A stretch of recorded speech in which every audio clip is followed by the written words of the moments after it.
Most bankers aren't ready to help you until after their third cup of coffee. But with Central National Bank's after-hours service, you don't have to wait for the bank lobby to open to get help. You can contact us from 6 to 8:30 in the morning or from 5 to 10 in the evening, and we'll connect you to a real, live, local person who can answer questions and fix problems 7 days a week.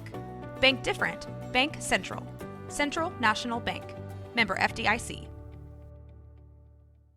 Yeah. I don't know. The last couple of games, like, I mean, I said it on Twitter, like, if people are still complaining about ET and Meyers, they just really need to get new material. They don't get it.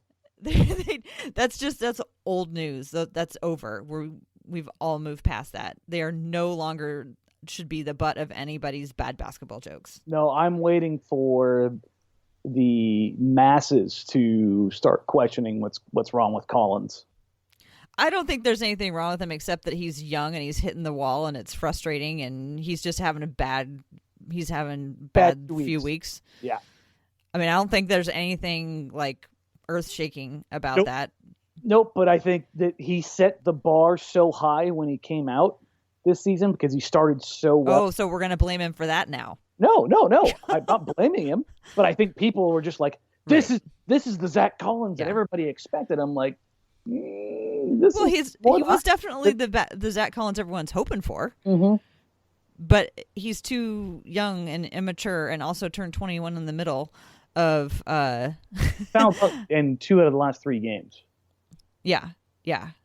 And he just, I mean, Stotts is, I guess, just letting him play through it and figure it out, I guess. Yeah, because there was somebody who's like, if they stop calling fouls on Collins that are clean blocks, and I went back and watched all his fouls, and I'm like, every single one of those was the clear foul. They were all good calls. Yeah, they were just clear fouls. I'm like, there was one that people got upset about on Montrezl Harrell in the Clippers game. Mm-hmm. And I'm like, he got both arms. Like, he got a piece of the ball, but he got both arms. Like, you can't do that. Mm-hmm. It would be interesting, though, to watch other more well-established centers and see how many of those they get away with. The screen ones, I will say that the older guys are going to get away with. Mm-hmm. But we talked about this last week. He's just got to set screens and not move. Like, you can't worry about rolling or slowing them down. If the screen's not there, like if he's not getting them solidly, the guards have to do a better job of setting him up. Giving him time to get in place. Yeah, and leading the defender into the screen better. And then Zach needs to probably be better about when, like timing-wise, when to initiate the screen. So it's a little bit of both. Like he needs to put it on the refs right now. Like, I'm not fouling. Right. So that they can't do it. Yeah, no, I get that. I get that, every one of his fouls was, probably a foul. But I'm just curious, like I said, other centers who commit the same fouls, how likely are they to be called for the same thing? Yeah, like Marcin Gortat's going to get away with murder. Yeah. Like he's a moving screen setter extraordinaire. But that's what you get when you a 10 plus year vet. Yeah, but you're just talking about moving screens. I'm talking about other kinds of. I mean, are you talking also about other kinds of fouls underneath the rim? Yeah, no, his rim challenging fouls have been a train wreck lately. He's bringing his arms down. So Joe's sitting next to me as we're watching after he picked up that 5th foul, and Joe's like, "Jesus, Zach, what are you doing?" Like 3 possessions in a row, he had that one nice block, and then Joe's like, "He's going to pick up his 6th." I'm like, "Yeah, he's going to pick up his 6th. He's way too aggressive right now." And he came down. He could have gotten called for a foul. He came down. He could have gotten called for a foul again. And Joe's like, "What is going on?" I'm like, he's campaigning for that 6th foul right now, and Stotts is going to let him have it. Next session, he brought his arms down right on top of the driver and got rang up for the 6th foul. And Joe's like, "You weren't kidding." I'm like, "No, I like the aggressiveness, but like he's all arms sometimes, and it's like you don't need to do it, young fella. You got the length. Stop doing it." Yeah. Well, I think we should get started. Mm-hmm. You got anything else you want to get out first? Nope. Okay. All right, here we go. Hey, what's up, Blazer fans? Welcome to the Blazers Edge podcast. I am Tara Bowen-Biggs, joined as always by Blazers Outsider, who I think I might hear him cracking open a beverage right now, Danny Meringue. Well, energy drinks for the win. Oh, because you didn't have any energy already. We've already been talking for like an hour. Yeah, between computer issues and me going on my rants. Good times. Good times. Yeah. Well, so how did you spend your Thanksgiving, Danny? So Thanksgiving Day, first one with the girlfriend's family. And did you pass? Not only did I pass, I carved the turkey. Dang, they give you a knife? Yeah, they looked at me and they're just like, "This is all you." And I was like, "Oh, no pressure, huh? Just right into this. Bunch of people that I don't know, and then the girlfriend's family. Got to make sure, got to go with the grain. Can't go against it." So it sounds like it turned out okay. Yeah, then we did Friday Thanksgiving with my sisters, with my family, and the girlfriend came out there, and everything went well, went according to plan.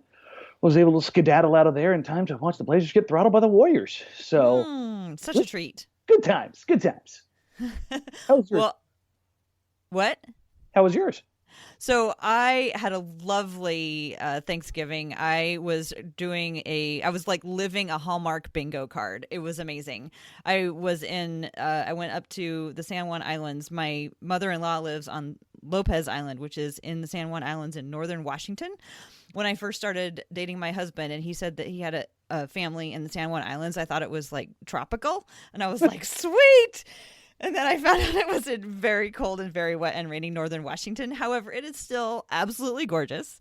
And so I was on this tiny little island, and like every sort of fall, winter festival took place over this very weekend. So there was like a village lighting ceremony, and there was a Christmas bazaar, and there's every kind of thing that you could possibly find on a Hallmark Channel movie bingo card. So I was living that. But one thing I did want to tell you about it is not a lot of people know this, but Paul Allen actually owned a really pretty large piece of property on Lopez Island. Like way back in 1996, he bought like over a 300-acre parcel there's like a little tiny island at the tip of the island that's joined by like a little itty bitty road. So he owned like what's called the Sperry Peninsula. So I've been going up to the island for 30 years, and he bought his property like in 1996. So for the last 20 plus years, every single time I go to the island, I totally deck myself out in Trailblazers gear just in case I get to run into him and meet him. And sadly, I never got to run into Paul Allen while he was alive on the island, but I was totally ready because I like always wanted to be ready for an icebreaker. Like in case I saw him, I'd be like, "Hey, I have my Trailblazers outfit on." So everybody on the island up there calls me Portland because I'm like so decked out in Blazer gear all the time. But it was interesting. It was the first time I'd been there since he died. You have your own little like Goonies nickname, Portland? I do, yeah. They call me Portland. So Lopez Island, is that named for Brooke or Robin? I'm not quite sure, but they'd actually spent some time in their youth on Whidbey Island, not far from there. Makes sense. Yeah. So anyway, Thanksgiving, all the NBA teams were off. It sounds like Damian Lillard threw a big feast with his family. I did not see whether or not other Trailblazers attended, but I know that he invited them to go. I wonder what the Blazers would say right now that they are thankful for. Winning, losing aside, I wonder what they would say that they are thankful for. I mean, $1 million contracts, the ability to play sports for a living. I mean, yeah. How about being on a team that is functional? Yeah, being on a team where you don't hate every single person you work and play with. Yeah, that's got to go undervalued this time. Have a coach that they respect. Yeah, just shout out Terry Stotts' birthday because like I don't know how many coaches around the league have like all of their players sending out love to their coach on Instagram. Like, I just have a hard time seeing anybody on the Wizards being like, "Hey, what up, Scott Brooks? You the man. You're a good person. Thank you for letting me be me." And like, like I just don't see that happening. Yeah, I loved all of the like really thoughtful messages because you could tell those guys wrote them themselves. Like they were really from the heart. Yeah, they weren't the handler. Right. Exactly. They were really crafted specially for Terry Stotts. Well, let's get into it. We can put it off as long as we can, but at some point we have to start talking about where the Blazers are right now. 12-8 right now. We're recording Monday night. They are 6th in the Western Conference. They are coming off of 3 straight losses to Milwaukee and Golden State. And then they dropped their first game back home to the Los Angeles Clippers. What say you, Dan? I wanted to check on you a couple of times. I was afraid maybe you were, gonna fall over or burn everything to the ground. No, not really. I mean, I 100% expected the Milwaukee loss. Mm-hmm. Like, that was a scheduling loss. Now, I didn't expect them to get their ass kicked the way they did. Giannis had a message to send after the Bucks' last performance in Portland. Yeah, absolutely. And, I mean, he had, 13 dunks in the game? Something ridiculous like that. Like, he just obliterated them at the rim. And there was nothing Portland could do about it. There was no way, shape, matter, or form. So, yeah, I don't think that game was indicative of the difference between Milwaukee and Portland. I don't think they're 43 points different. No, I was just like, please don't lose by 50. Please don't lose by 50. Please don't lose by 50. I mean, if Wade doesn't bank in a 3 at the end, it's a 46-point game, and that's flirting with disaster. But one thing about that game too is that Milwaukee had come off of 2. Like, they pulled out wins after digging themselves into giant holes. So they also made a point on this game out of coming out, seizing control, and not relinquishing it for a minute. I thought Stotts left the guys in a little too long. I would have rather them just white flag it a little bit earlier, but I know Dame's not the kind of guy who's ever going to do that. So Stotts has got to kind of let the leash loose a little bit. Fast forward to the Golden State game. That game pissed me off. Okay. Why? You let KD get loose. You let Klay get loose. You can't let them both get loose. Mm-hmm. Like, why do you think? What was the breakdown that let them get loose?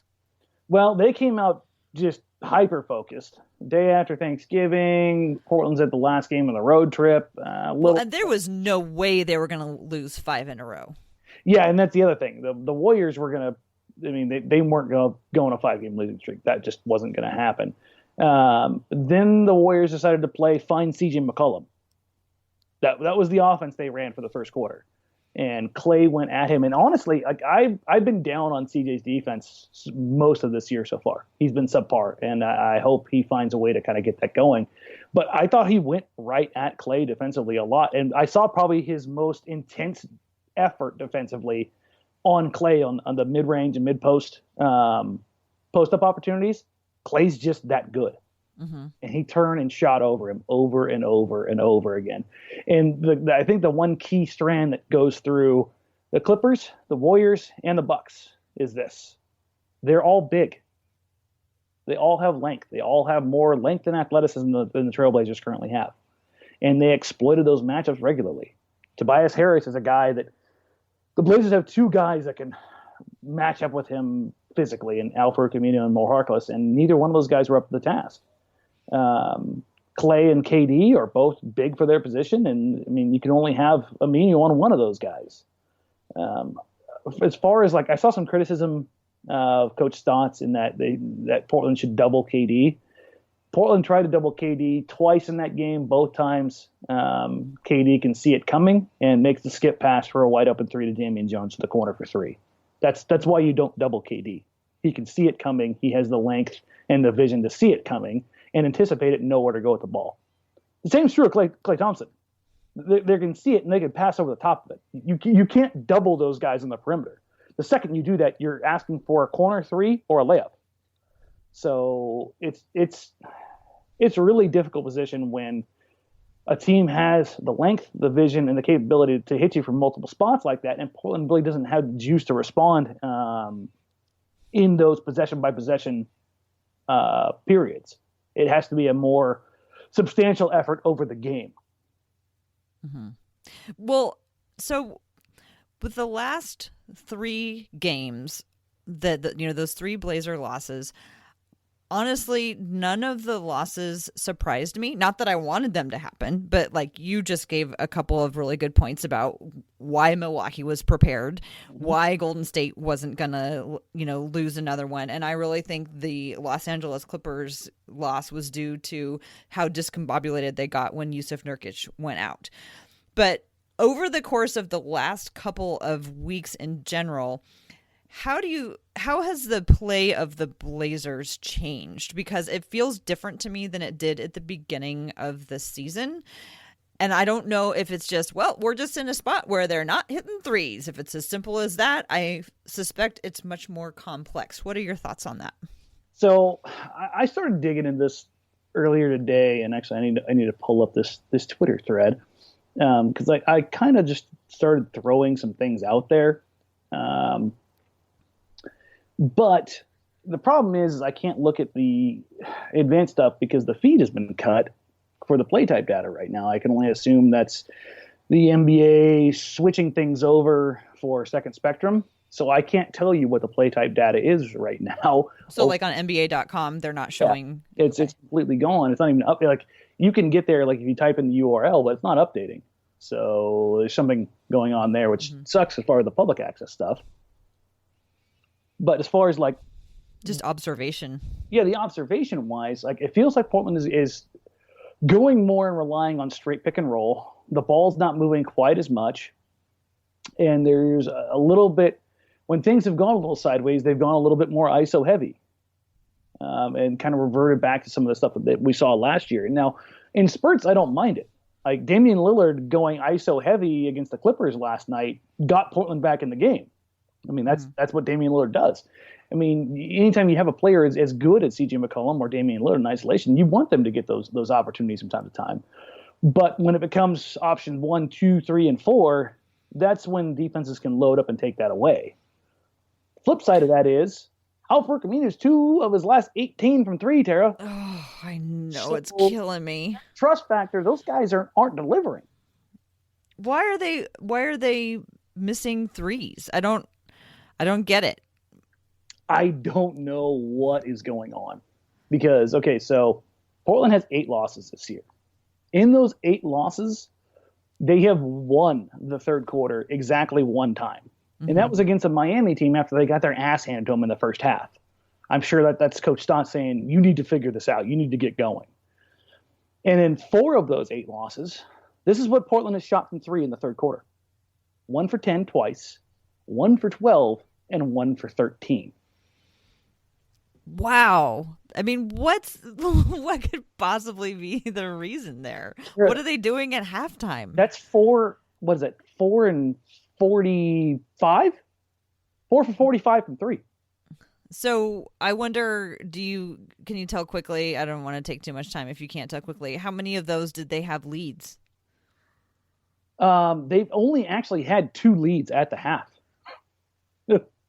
Of those 8 games or overall? Overall. What? I'm sorry, those in the losses. In the losses, okay. So in their 8 losses, they've only led at halftime twice. Okay. And there was a 1-point lead that they blew to the Lakers, and then a 13-point lead that they blew to the Clippers. Mm-hmm. But in every other one of those losses, they've been they were already behind, tied or behind. Yeah. Mm-hmm. Well, I don't understand it because I don't know if the other teams have a scouting report or are trying something. Like, what would you tell a team coming in to play the Blazers and say, we're going to take away their 3 by, or would you say, you know what, don't worry about it. They can't throw a 3 to save their life right now. So give them the 3. I mean, how would you approach it if you were suggesting to a coach, what the scouting report would be? So what I've seen teams do is a couple different versions. Like the Warriors decided to really aggressively trap and blitz Damian Lillard and C.J. McCollum and pick and roll to keep them limited. The Clippers opted instead to play a bit softer, play a drop back defense in pick and roll coverage. Like if you watched early in the game when Dame and Nurk ran pick and roll coverage, here's where it's indicative of personnel. The Clippers have Shai Gilgeous-Alexander, who's 6'6", nimbly as could be, and an absolute water bug athletically. He gets around screens and is able to use his length to contest shots. And they've got a very heady, high IQ defender in Marcin Gortat who can drop back and play the paint. So what the Clippers did was drop back, take away Nurkic on the roll, which is something that Damian Lillard has favored. It is something I was actually looking at and charting this year, is that this year Dame is assisting, or 41% of Dame's assists are to Jusuf Nurkic. Mm-hmm. That's up ever so slightly from 39.5% over all of last year. So that's where Dame is getting the bulk of his assists. And so the Clippers are going to say, we're going to take away your primary playmaking ability of getting the ball to Jusuf Nurkic by having Gortat drop with him. The thing that they gave up, and it was pretty noticeable in that first half, where were Dame and CJ absolutely murdering the Clippers from early in the game? The mid-range. And while that's a good shot for a guy like CJ McCollum, it's not necessarily the best shot for Damian Lillard, but he was cooking. He was absolutely hitting. I think he was 9 for 10 inside the paint at one point against the Clippers. Or I'm sorry, not inside the paint, but inside the three-point line. And so they built up that lead, hitting a shot that the Clippers are like, okay, in the long run, you're not going to hit it. Whereas the Warriors are like, we're going to make you give up the ball early and make you make the extra pass, and we're going to use our length and athleticism to contest in the passing lanes. And if you've watched Blazers Outsiders at all over the past 2 weeks, you've heard me say this probably a dozen times. These bounce passes to the Blazers bigs on the roll through two guys are going to be the death of me, Tara. Really? You don't like those? I don't mind them, but I love those. How many of them have turned into live ball turnovers? I don't know. I'm just so excited about the ones that work. Yeah, don't get me wrong. I don't mind them when it's not through two guys. I haven't gone back and looked at how many didn't work, because I have gone back and looked at all the ones that did. Yeah, it's been like, there was one that opened the game against the Clippers, I believe, where Nurkic was soft roll down the left side, and the help came, and Dame found him on the backside where he was able to catch it in space. That's the thing. If you're allowing your bigs or whoever else is cutting on the backside or rolling on the backside to catch it in space, that's okay, because you're allowing for them to have space to make an adjustment. But you're asking a 7-foot, 280-pound human being to adjust to a pass that he's probably not going to see until the last second as it's going through arms and legs, that a lot of the times is like knee high or maybe thigh high because of how they need to put the ball through there. And it's turned into a lot of live ball turnovers, a ton of them. I want to go back. I want to go back and count them. Go back and watch it, because it's wild. Like I said it the other day on Twitter, I was just like, I will give my right arm for one of these Blazer guards to throw a damn pass over the top. Like, for the love of God, guys, you've got Nurkic, Collins, and Leonard. All three are capable of catching and flushing. Like that's not out of the realm of possibilities. Now, credit to Damian Lillard, because against the Clippers, he did try twice with Leonard. They were just bad passes. On the alley-oops? Yeah, on the alley-oops. And they were there. Residual from the alley-oop practice that they did on Thanksgiving in Damian Lillard's backyard, I hope. I'm assuming that the court they were on was uneven. the passing practice didn't help. I hope that's something they continue to work on and hone in, because those opportunities are there. For all of the talk about Collins and Leonard and what they can or can't give offensively, there's one thing I am going to remain high on, really, in Nurkic too. Throw the damn ball at the rim and let one of those three dudes go get it. It's going to be a high percentage shot if the pass is relatively close. Yeah, it's never going to be Nurkic. He still hasn't attempted an alley-oop, I don't think, he hasn't for the year. I don't know if he's going to, because I wrote about his dunking, and the last mom's favorite was Jusuf Nurkic for increasing the amount of dunks. And you know that I don't like dunking just for the sake of dunking. I like dunking in the natural course of play. And Jusuf Nurkic has already attempted 30 dunks this year, and through 19 games last year, he'd only attempted 10. So he's definitely attempting is there, Tara. He's got 24 through 20, and it's accounting for 14% of his field goal attempts.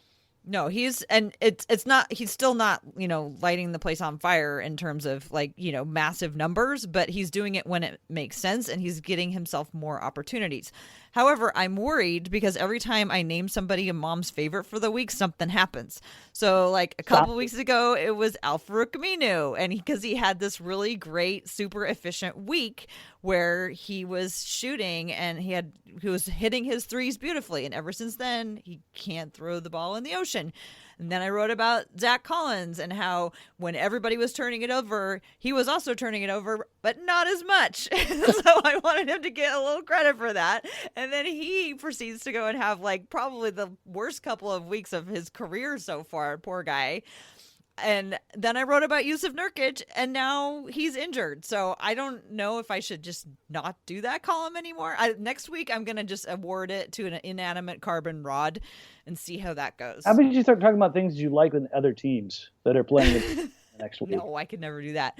Wait, but I want to move on to our Twitter questions because we got some really good ones. But I want to say one more thing about that Clippers game, and I am convinced that 99% of what their problem was is they were completely at sea with Nurkic out that third quarter. They were playing like they did not know which end was up. They were so disorganized and they were so trying to figure out what was going on and how. I mean, they were at sea being battered by the wind and the raging sea while they were I was up on islands, so there's a lot of water metaphors going on. That was a 1 for 10 quarter from the 3 too, Tara.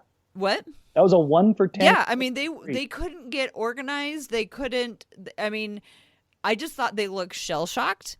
And I felt like the fourth quarter, they got it together more and they started playing with a little more fire. They got into a little bit more of a rhythm. They still made a few mistakes that were but I mean, if they're not going to have Nurkic, that is, I don't. Let's hit on that real quick on Nurkic, because by the time this comes out in the morning, we probably won't have an update yet. There was no media availability today. Mm-hmm. So that's why we didn't get an update on Nurkic. So hopefully we should know more after shoot around tomorrow or after practice tomorrow at noon.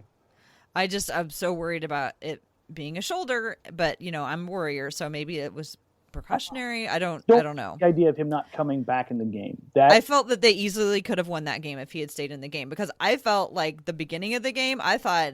And so I was listening to the first half of the game, and then I watched the second half of the game. And from what I heard of the first half of that game, it sounded like Damian Lillard was eating Shai Gilgeous-Alexander alive. Like he was just getting everything that he wanted out of them. And I really think if Nurkic had been able to play, they would have easily won that game.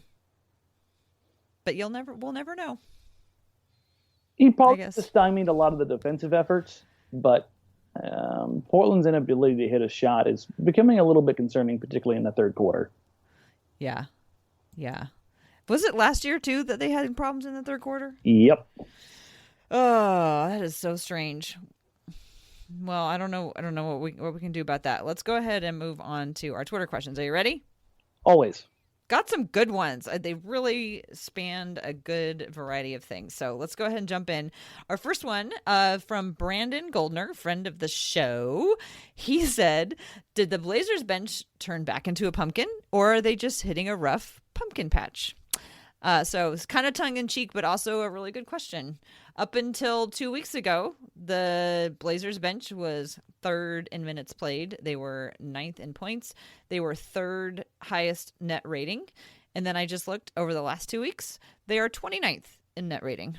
So what are your thoughts on the Blazer bench? Couple things. I think some of the rotations have changed a little bit. I think that they got away from Evan Turner as primary ball handler and Evan Turner back in the old ways, like Evan Turner spacing the floor. And that he's been taking a lot more long shots. And I think that's more about what teams are giving and who's on the floor. Like we're seeing more time with Dame, CJ, and Turner on the floor again, and with Dame or CJ initiating the play. Mm-hmm. If Evans on the floor not initiating the play, then it allows the defense to load up a certain way. That's not going to change. That lineup works successfully when they're trying to defend down the stretch. Yes, Dame, CJ Turner, Aminu, Nurkic. But not when they're trying to build a lead. No, going into last week, that 5-man lineup had of like the minimum qualifiers of like 48 minutes on the floor together. That lineup had the second best net rating in the league. Like they were like plus 24 or something like that. Yeah, but that was Turner with the starters, really. Mm-hmm. But that second unit. That was a closing lineup. I'm just talking about the difference between Evan Turner with that unit versus with the bench. And a lot of, I think what's happened with the bench recently is that shooting is completely dried up. Zach was a train wreck offensively. He couldn't hit anything over the past 10 days. He's had a rough couple of weeks, that's for sure. Yeah, it's been really weird. So let me update my stats board here. Advance. Well, so while you're looking up that, it seems to me that I think you alluded to it at the beginning, that they've had the ball in Seth Curry's hands a lot more than in Evan Turner's. And also, we're not getting as much Nik Stauskas. Yeah, and I think it's an effort to get Seth going because he struggled. We kind of all agreed that, a month into the season was really when we were going to first start taking a look at it. Mm-hmm. But if you look at what has happened with the bench unit since, what is it, the 11th? Yeah, the 11th. Evan's shooting 38% from the field. Seth's shooting 38% from the field. Zach's shooting 42%. The only one shooting over 40% from three that's getting time are Meyers and Seth. Meyers is shooting almost 70%. Good God. Jesus. What about Stauskas? And Stauskas is shooting 33% from three. So the shooting feels like he's shooting better than that. Yeah, the shooting's dried up a little bit over this last 8 games. The struggle has kind of been real there. The only prolific shooting the Blazers are getting from any real consistency is coming from Meyers. Mm-hmm. And I mean, his usage rate is so low that you're only getting 8 points out of him a game. So it's just kind of one of those things. And I think that's primarily has to do with the ball being taken out of Evan Turner's hand. So the bench that we've seen lately in the last couple of weeks, do you think that's the bench that will continue to play, or do you think that that was a kind of they're in a shooting slump? I think it's been a mixture. I think it's in between what the Supernova bench was through the first 10 games and what they've been basically through the last 10 games. I think they're in between. I think they're still one of the best benches overall that Portland has had in years. I think they're trying to adjust and do separate things that could be detrimental immediately, but be beneficial in the long run. That's like getting Seth Curry going, like putting in different sets for him, or getting Zach Collins going, or allowing Stauskas to be more creative with the ball. I think those things will pay dividends in the long run once they figure out what the optimal level is kind of for each guy.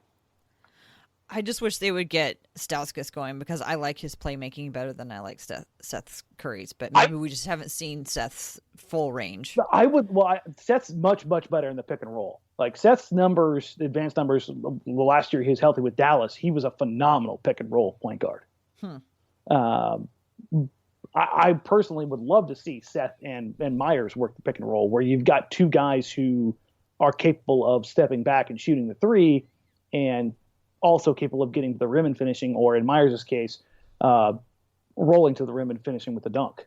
Like I would like to see that worked in to some level.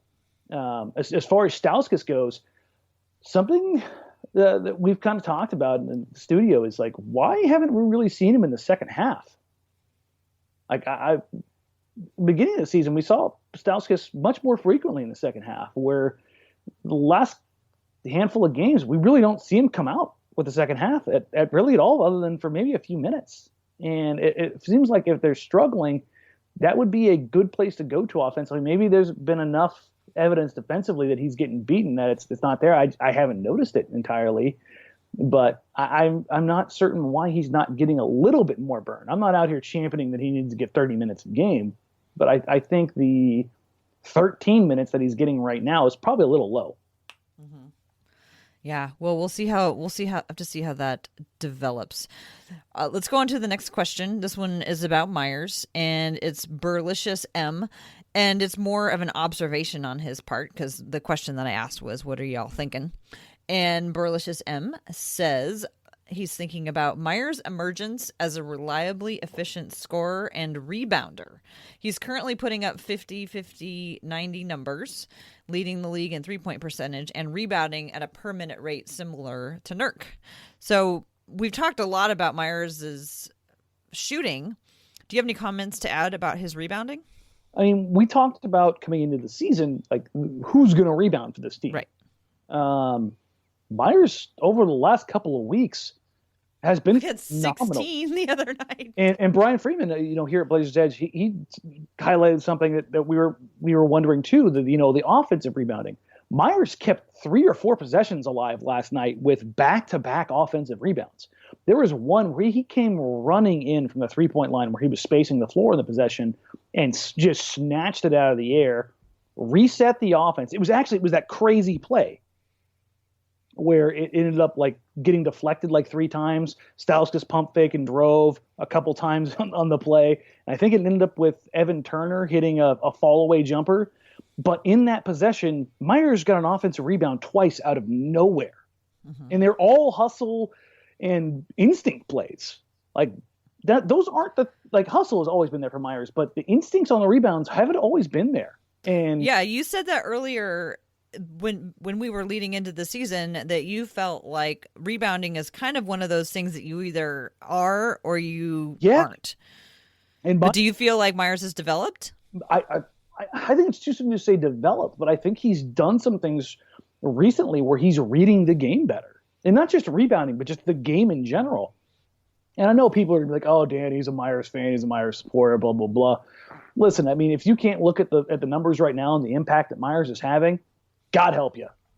Because his per 36 numbers right now, coming into the season, Tara, I said 15-7 is a reasonable standard to accept and expect from Meyers Leonard. He's at 19. And that seemed like a lot, too, when you said that. I was like, whoa. He's at 19-14, and he's shooting 50, 50, 90. Like, I mean, what more do you want from the guy? And I heard people like, oh, but Portland struggled when Meyers was in there defensively. Yeah, because their guards are getting their ass kicked on the perimeter. Mm-hmm. Like, I heard Tom Haberstroh hopped on 620 today, and he was talking about the Blazers defense and how it's just been a train wreck over the last couple of weeks. And he said some of that blame is falling on Jusuf Nurkic, and that's just unjustly so. They've got to do a better job on the perimeter of slowing guys down because it's just a turnstile out there lately. Like there have been possessions where it's been little to no action, not even triple threat, just catch and drive. And guys are offering little to no resistance, and I think they're getting a little over-reliant on their help defense. Mm. And the same is true. Like Meyers is not Jusuf Nurkic in that regard. So you can't expect him to cover that ground and cover up the mistakes like that. Like the onus is on them, the perimeter guys, to be more productive and be more attentive in those opportunities. So by them, you mean like Aminu and Layman and Harkless and Turner? CJ. Oh, you mean the guards? Yeah, especially the guards. Sorry. Okay. Now, don't get me wrong. The wings have feasted lately too, but I think that's more Giannis is an unstoppable force and Kevin Durant is an immovable object. I mean, those guys and they're a foot taller than our guards. Yeah, these guys are going to get theirs. And then you've got a guy like Tobias Harris who, like, Aminu started the season and did admirably when he's guarding Giannis and guarding LeBron. And I wonder if some of his offensive woes are translating to the defensive side. Because I've seen him not be as attentive, not be as aggressive in plays lately. Mm-hmm. Not a ton, but just a little bit. And I'm wondering if it's just a little bit of a funk that he's in on both sides right now that he'll just eventually kind of get over and get through, because I think every player who's not an elite, oh my God, superstar is going to struggle at some point in the season. Even the superstars do. Yeah. But the problem is I think it's become a little bit infectious. Yeah, it's spread to other areas. Mm-hmm. Well, let's move on to the next question. And this one is from Jared H. He says, on a scale of, I love this is a great question. On a scale of classic Brian Wheeler, stymied, staggered, and stupefied, to Brian Wheeler's so mad he could bite through a rope, where is Dan sitting right now? So mad I could bite through a stag. Through a stag? It's a deer reference. Yeah. Deer, venison, staggered. Never mind. Okay, that was a stretch, Dan. They all can't be winners, Tara. That was a stretch. Somewhere Shane is rolling his eyes like, yeah, this is why you don't do comedy.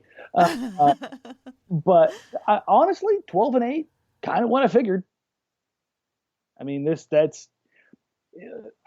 said this on the show the other day. I think that the Warriors have kind of ruined the NBA in this one particular regard. They have made 60 plus 65 wins seem like the norm. And that's just not true. And teams, even good teams, struggle. They go through stretches of losing 2 out of 3 or 3 out of 5 or 5 out of 7, whatever it is. Like, that stretch occurs to good teams, even great teams. But I think that people are so used to seeing these lines from even a team like Houston last year, where they just chew through a season with an 8-game winning streak, 10-game winning streak, 13-game winning streak, where it's just like the winning, 12 out of 15 regularly, that people forget that, losing streaks happen. And I think, even the Warriors this year, they lost 4 in a row. Like, it's just, I don't think I'm mad at all. This is more what I expect. I was more surprised by the start than I am what has transpired over the last few games, over the last 2 weeks. I think that the Portland team is somewhere in the middle, which puts them at 12-8. If you look at their expected win-loss based off the strength of schedule so far, it's 11-9. They're 12-8 right now, Tara. Like, I'm not really blown away or surprised. Like, the only thing that has really surprised me this year is the loss to Miami, which, circumstances surrounding that crappy game to the Wizards, and then getting shellacked by the Warriors. Nothing else has really been all that surprising. You mean the Bucks or the Warriors? I said the Wizards. I'm sorry, getting shellacked by the Warriors. The Bucks wanted, I think everybody saw coming, just not to that extent. But I legitimately thought Portland would win the Warriors game, come home, unwind, and lose to the Clippers. That was how I saw that going, and then they dropped both of them. So what do I know? Yeah. So you're not panicking. You're not going to bite through a rope. No. And it is what it is.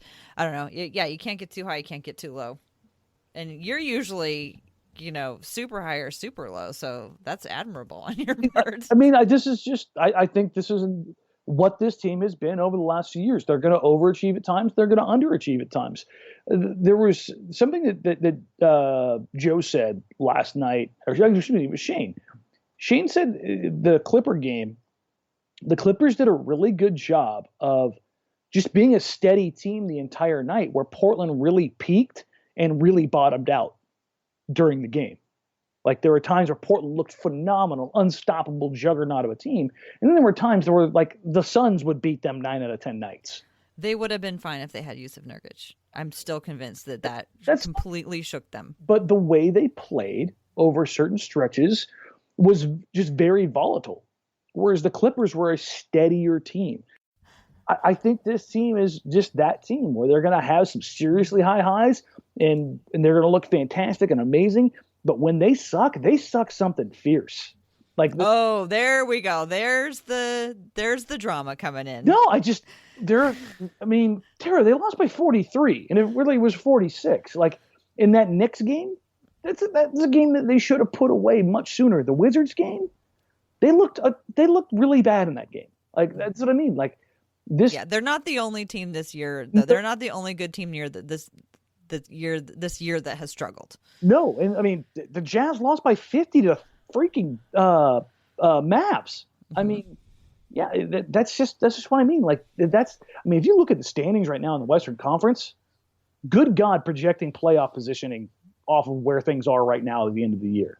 Because don't. Yeah, if you hit that, you should be buying all of the lottery tickets because like the Clippers and Grizzlies are sitting atop the conference right now, and it's like, what the hell is going on? Good for the Grizzlies. Yeah, we got to move on though. The Spurs and Jazz are sitting outside the playoff picture. So yeah, just go ahead and figure that out. So this next one is from Cody Tarbell, and Cody says Seth Curry looks like he has still not found his groove yet coming back from injury. Do you think Curry would benefit more running the offense through him instead of being off the ball, or should we expect a longer adjustment period with Curry? We pretty much covered this. Anything else you want to add? Yeah, do you think give him more time? Yeah, just a quick little bit. I think one of the ways that Stotts has tried to integrate Curry more so, and we saw it against the Clippers, and I don't know if it was because of Nurkic's injury or not, but we saw Curry out there with Dame and McCollum. Yeah, the 3-guard lineup. They ran the 3-guard lineup out there. And I think to try to space the floor a little bit more. So like maybe that's an opportunity, but you're giving up so much size. Mm-hmm. You've got 6'1", 6'3", and 6'3". Like it's either Seth or CJ's your small forward at that point in time.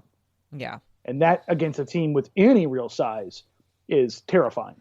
I don't here it's a catch-22 situation because if you're putting the ball in Seth Curry's hands, you're taking it out of Evan Turner's. This is the same kind of problem that Portland faced over the last couple of years versus, having CJ McCollum run the second unit or having Evan Turner. Seth is better with the ball in his hands, but he's still one of Portland has 3. But is he? I haven't seen it yet. Is it just because we haven't seen it yet because he hasn't gotten enough burn? Yeah, because with Dallas, he was phenomenal in the pick and roll. Phenomenal. No, he was. Okay. His points per possession. You're not overselling this here at all. No, he was phenomenal in the pick and roll. Absolutely 100%. He was an elite level scorer on a points per possession basis in the pick and roll. He's right up there with Damian Lillard. So if that gives you kind of a caveat of where he's sitting. But Portland has 4 good to great catch and shoot shooters. Meyers Leonard, CJ McCollum, Seth Curry, and Nik Stauskas. So if you're going to have Seth on the floor, I think you've got to find that right balance of getting Seth opportunities in the catch and shoot, but also letting him have his fun every now and then. And I think the best way to do that is probably get Seth involved in early offense. So if Seth's going to run a set, let it be in the early offense.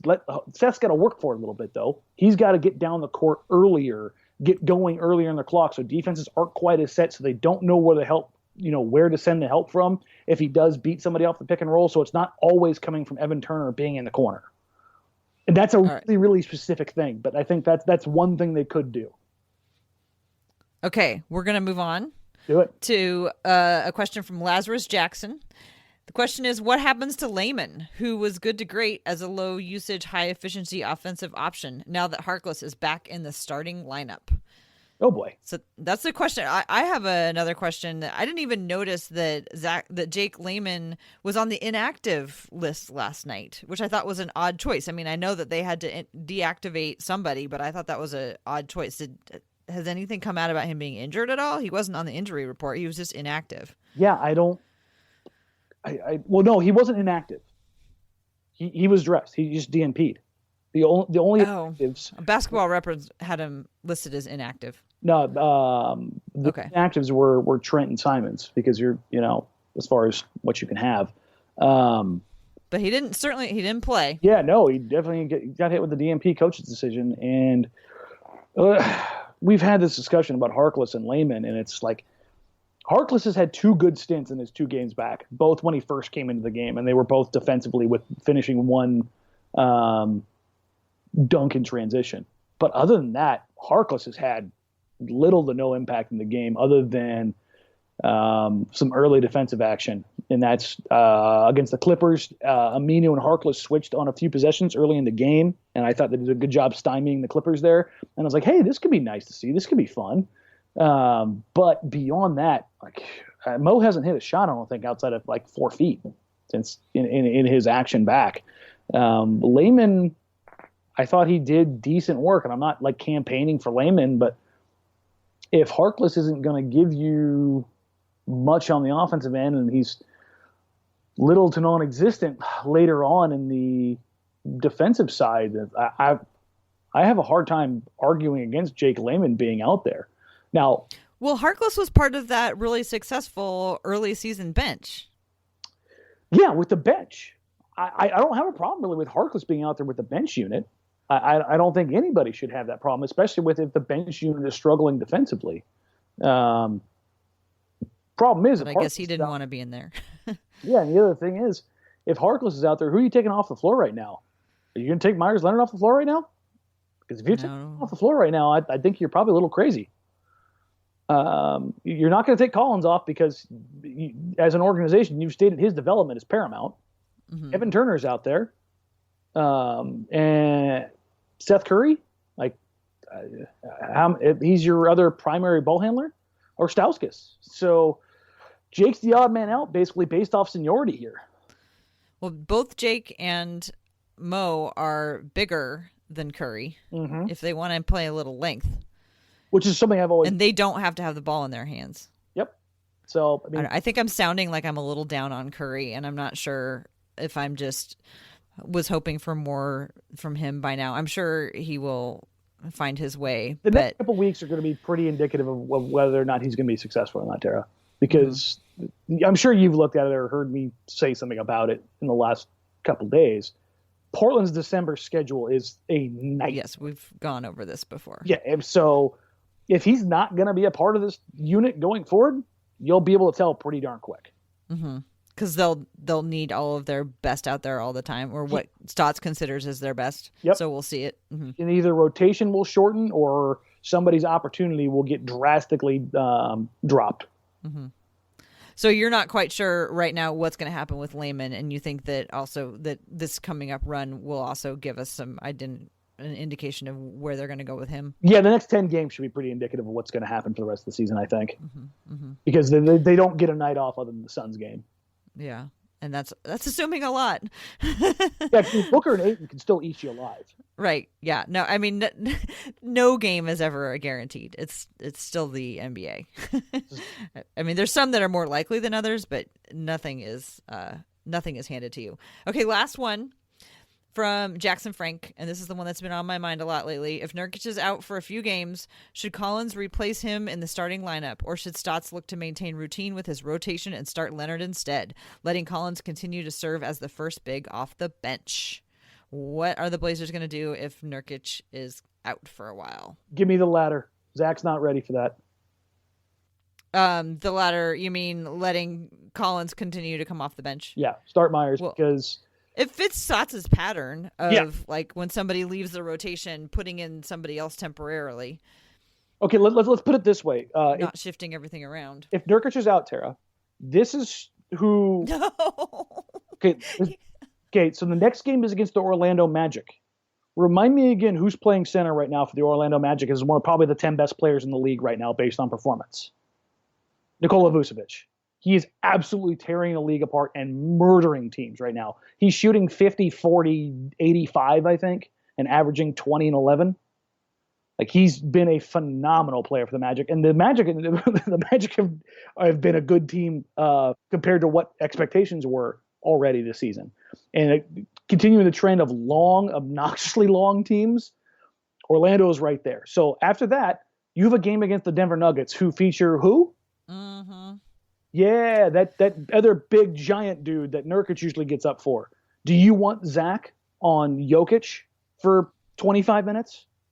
I mean, do you think Zach's ready for that? I'm genuinely asking. Do you think Zach's ready for that? No. I mean, I think Meyers will be able to hold it down more. Okay, then the Spurs, you've got Pau Gasol, who is going to use all of the vet savvy in the world. And I think that's probably a better matchup for Zach. But then you follow it up with the Dallas Mavericks, who have DeAndre Jordan. That's another grown-ass man. And then you've got DeAndre Ayton, Cat, Capella, Gasol, Valanciunas. Like, those are the bigs that the Blazers are playing against in the next couple of games. And if Nurkic is out, I'm not ready to trust Zach Collins against any of those guys. Mm-hmm. Not for a long stretch. In a short period with a burst of energy and a nice scouting report, sure. But for 25 minutes, no. And this is what we were talking about coming into the season, right, Tara? We're one rolled Jusuf Nurkic ankle away from the front court going, oh, crap. From Meyers Leonard starting. Yeah. Do we see Biggie now? Like, I was surprised we didn't see Biggie. We didn't see Caleb Swanigan. They'll need Biggie if for nothing else for minutes and fouls. Yeah, I mean, because Meyers and Zach can't play the entire time. No, one of them's going to and also it disappoints me because I think that Meyers and Zach have developed a nice chemistry playing together. Yeah, they do offer a nice inside-outside balance, which is something we talked about coming into the season. And both of them have been this is one thing I've loved about the bench unit, right? And that's Evan Turner and Nik Stauskas are actively looking for Meyers Leonard and Collins on the roll, on the dump off, on the lob. Like there have been some really nice plays off little driving dishes from that bench unit, from Stauskas and Turner to Leonard and Collins, and they've kind of read each other really well. Like, I'm diving now, I'm popping out now. Like, there's been a nice chemistry between the two of them. Mm-hmm. And so we won't get to see that if Nurkic is out. So let's just go ahead and say that we hope that Nurkic isn't out please be healthy. And that's for any period of time whatsoever at all. Given him enough shine for what he has done this year. I think this is the most consistent we have seen of use of Nurkic. And don't get me wrong, the Bosnian Beast Nurkic, Nurk Fever, all that stuff when he first came here, that was great. But the effort and the consistency and production that we've gotten from Jusuf Nurkic outside of like the first 4 games of the season where we saw Collins finish and everyone's like, oh, Collins is going to finish games. No. Nurkic has been phenomenal. Yeah, Nurkic has matured into this role, into the role of a starting center on a good NBA team. Mm-hmm. And he has been able to do all of the things that are required of him of that role, to support his guards, to be there for his guards, to do the screen setting and to do the rolling and to be an option or to be not. I mean, he even went out there and shoots a few threes just to give it the old college try to see if anybody will run out on him, right? Mm-hmm. I mean, he's matured into this role in such a way that I just have loved watching, and it will just make me so sad if he is out, or it'll also, if he has an injury but he decides to play through it, shoulders. That's going to hurt your dunking. It's going to be hard to dunk if your shoulder is sore. If you look at Nurkic's advanced numbers, his usage rate is lower than it was last year, but his rebound percentage, his assist percentage, his true shooting percentage, his effective field goal percentage, offensive rebounding percentage, everything is up. And all that is maturity. Yeah. That's him giving up needing to be the focus of everything all of the time in order to do all the things that the team needs him to do. Yeah, and I think the perfect can't ask for more than that. Was the game where he nearly had a triple-double. Like, he was perfectly content to just set his teammates up the whole damn game. He's like, I'm good with this. And I think, he has found a way to, shotgun spray the box score almost every night. Like, he has found a way to – I think that's the best way to describe it, Tara, is his maturity. He has found a way to contribute on a very, very high and consistent level for what was I don't want to say expected – but anticipated of him. Mm-hmm. And I think he's delivered in almost every single regard outside of the first couple games of the season. Right. Well, and when you brought up Nurk Fever, I think Nurk Fever was adrenaline. And we can all do amazing things with a good shot of adrenaline. But to be able to fit into a role where you can do it consistently when you're doing it on purpose, not because someone's lit a fire under you, but because that is who you are and that is what kind of a player you are now, has been fantastic to watch. So I hope that he comes back strong. I hope that Aminu gets his shooting. I'm not going to say shooting form back because I know people have issues with his form, but let's just say I hope he gets the shooting percentages back up because I know he can. One of the reasons I like him so much is he usually is able to just, through slumps, he's able to just hold it together and push through. But this is the worst one that I've seen him under. And I want it to end for him. What's crazy is, since the 11th, basically the beginning of that road trip, he's not even the worst 3-point shooter on the team.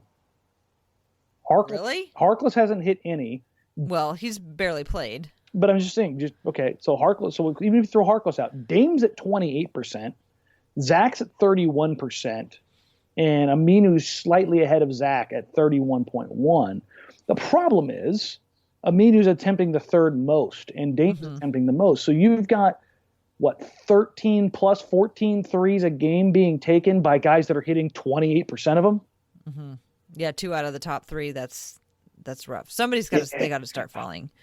It's been, the only ones knocking down any volume of threes right now are CJ and Meyers, who you can legitimately count on. Layman's close at 36%. But he doesn't get many opportunities. No, he's actually taking the same amount as Meyers right now, at 2.5 a game. But the volume stuff is, I think, what has to have people a little bit concerned. Do you see them possibly upping Meyers' volume, especially if Nurkic is out? Oh, if Nurkic is out, Meyers is great. I guess he's going to take a lot of those positions. Yeah, the Portland offense definitely changes, but I would like to see them do a lot of the things that they do with Jusuf Nurkic, because I think that Meyers can do a lot of what Jusuf does in a different way.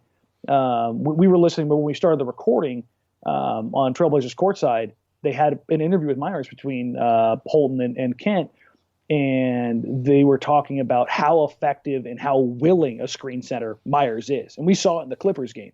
Meyers was setting absolutely bone-crushing picks. Multiple Clippers, including Avery Bradley, were knocked to the floor in that game. And I think Nurkic is the next closest thing as far as that screen-setting ability. But I would like to see, if Nurkic is hurt, if Meyers being put in the same position. Dame has been almost to an extent force-feeding Nurkic on the roll, and I would like to see Dame do the same thing with Meyers to kind of keep the look the same, but then mix up the wrinkles on the short roll or the pop or the roll to the baseline, just to keep defenses honest. And the thing is, I think Meyers is an incredibly willing passer. So if you get Meyers on a catch, on a roll, he may sometimes want to pass to a fault. And I know that some people will be like, well, yeah, duh, because he passes up open threes. But maybe that's something that could help kickstart the offense again. And I'm not saying that Nurkic isn't a willing passer. I'm just saying that maybe overpassing a few possessions may be something that could get the offense rolling again. Yeah. Well, let's hope that the offense gets rolling again, because it has not been pretty over the last week. Let's hope that next week at this time when we talk about, oh, what a relief it is that everybody is back to hitting their threes. And boy, we thought this was going to be a tough week with all this schedule, but look how the Blazers overcame it. That's the conversation we're going to come back and have in a week, okay? Okay, Magic, Nuggets, Spurs. That's what Portland has this week. What's their record at the end of those 3 games? Don't ask me. I refuse to answer. I'm no longer making any predictions. What's yours? Hopeful for 2-1, but 0-3 is a possibility. I think the most likely is probably, with the way they're playing right now, is 1-2. But if they build on some successful things and bounce back, because they had that a couple games they dropped, and then Stotts kind of got on them about, you need to play some damn defense, and they reeled off a couple wins. Maybe that, hey, guys, remember that whole defense thing? Play it again. Maybe a little bit of that, and some time off, some home cooking. They bounce back, and they go 2-1 in the next 3. Well, let's hope. Let's go ahead and wrap it up here. I can be found on Twitter at TCBBiggs, and you can also follow my Hoops and Talks podcast at Hoops and Talks, and we'll have one coming out this week. And you can also, if you want to come to the next Women's Hoops and Talks meetup, that will be on December 19th. You can find all of the dates for the Hoops and Talks meetups pinned to the top of my profile on Twitter. Dan, take us out of here. All right, folks, you can find me on social media at DMarang. It's at DMARANG, and on Blazers Outsiders with Joe Simon, Shane Brennan, and myself on NBC Sports Northwest on every pre and post game. Upcoming things starting December 4th. Blazers Outsiders is moving to an on location at the Rialto on 4th, just outside Pioneer Courthouse Square. We're doing the pre and post game shows from there, so if you want to, come on down. I know there's quite a few road games interspersed in that period, actually starting with that night against the Mavericks. I think we have 4 or 5 road games in that period. So if you're looking to play for a place to come watch the game and shoot it, come on down, hang out with us, have a few drinks, adult beverages, water, whatever it is. Other than that, that's pretty much all we have going right now. Quick reminder, Blazers Edge Night is coming up in March 25th against the Brooklyn Nets.